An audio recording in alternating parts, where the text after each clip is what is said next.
Welcome to Secular ACA. I'm Bill.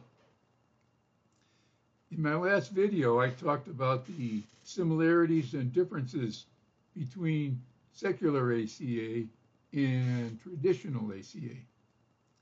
Both programs aim to show folks how they can recover from the ill effects of having been raised in a dysfunctional family. Both programs are centered on the concepts of a wounded inner child and on recovery through reparenting. The big difference is that secular ACA doesn't need and doesn't use any religious or supernatural words or ideas. In this video, I'll share how my wounded inner child was formed. In a later video, I'll talk about how I applied the principles of secular ACA to achieve a full recovery from the damage my parents had inflicted on me. So here's my story. Both of my parents were sadists. My dad beat me a lot. My mom tried to destroy my self-esteem with verbal attacks. One word that stands out the most for me is when she called me a bum. That word set the standard for my self-esteem for a long time to come. My dad would beat me whenever my mom complained about my behavior. I don't remember when it started. But I do remember one moment when I was around 5 years old, and I had the feeling that I was being treated unjustly. I also felt that there was nothing I could do to stop it, and that I couldn't leave or run away. I understood that I needed my parents for my own survival. As a child, I internalized my parents' abusive treatment, so that I came to treat myself in the same way, if not worse. I did this as a survival strategy. In some crazy way, I thought that if I joined my parents in loathing and verbally abusing myself, then they would consider me an ally and not abandon me.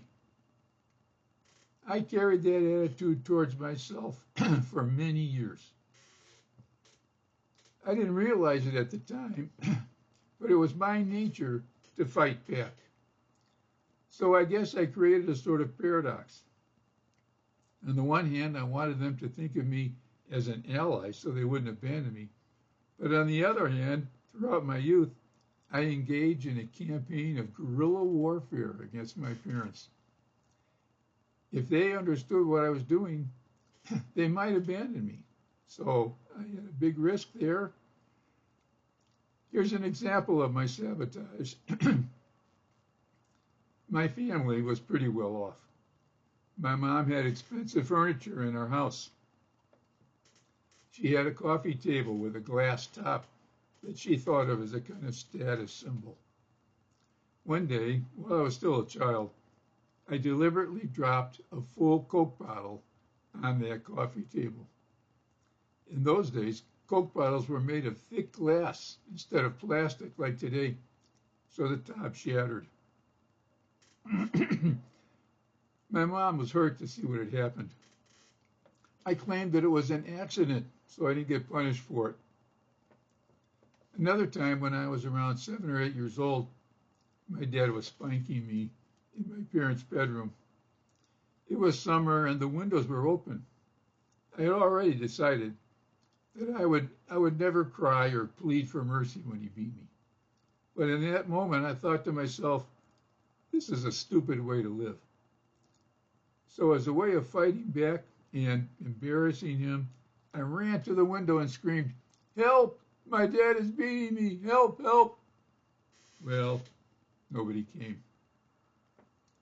After that, I decided that nobody cared about me or my unhappy situation. Then I began to feel resentment towards society as a whole. I started acting out. One time with some delinquent friends, I broke some windows at a construction project. The police came to our house and accused me of doing that. I swore to my mom that it wasn't me. She believed me and told the cops to go away because they had the wrong kid. I also started fighting a lot. For example, in my sophomore year of high school, I had 30 fights. I won 28.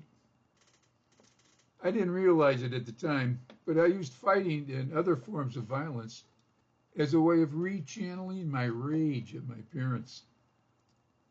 This rechanneling, of course, was another survival strategy.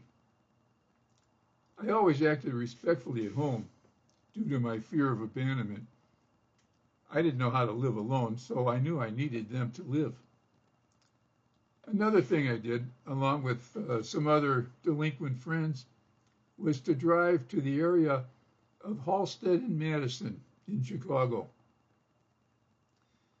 That was the Skid Row section where there were missions to shelter people who we disrespectfully called winos and bums.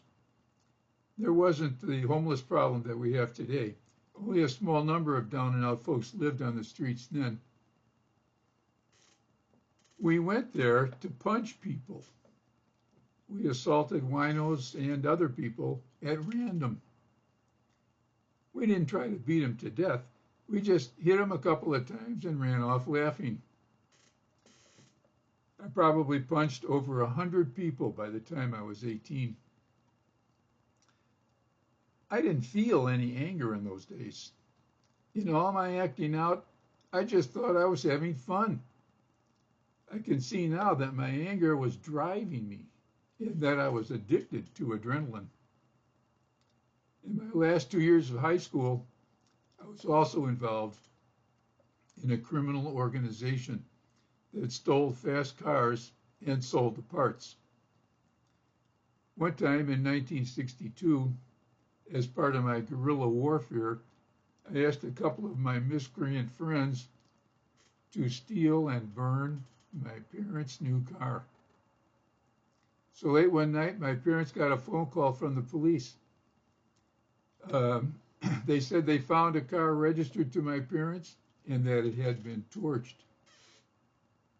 The next day, I went with my dad to see the car. It was one big piece of black cinder. My dad said to me, "Who could do a thing like that?" And I said, "Yeah." I was happy that I inflicted some pain on my parents, but it wasn't enough. After a few days, I made an anonymous phone call to the police, and I said that Bill Kay had his parents' car stolen and burned. I didn't expose my friends at all. The police then called my parents and told them about the tip they had just received. Later, my dad whipped me with a fishing pole and drew blood. But that wasn't my most painful experience. The most painful experience of my childhood came when I was 17 years old.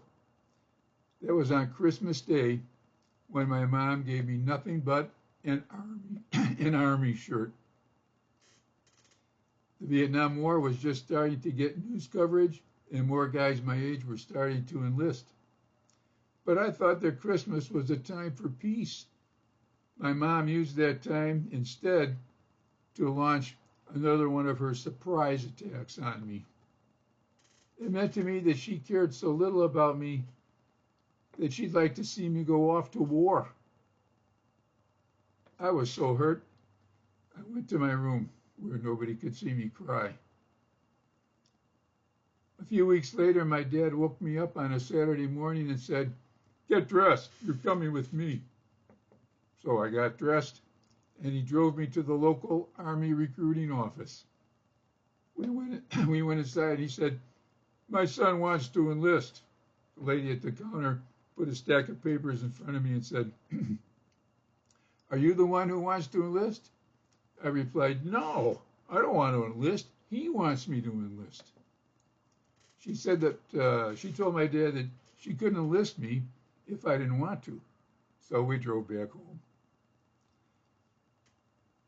That summer I turned 18 and left home. My parents stood at the front door and clapped as I pulled out of the driveway. I drove from Chicago to LA on Route 66 with a buddy. We got work, an apartment, and I started school at a junior college. In the next video, I'll discuss how I achieved recovery from all the pain and anger my childhood had left in me. For now, I'll close with the secular ACA Serenity Affirmation. Today I seek the serenity to accept the people I cannot change, the courage to change the one I can, and the wisdom to know that one is me.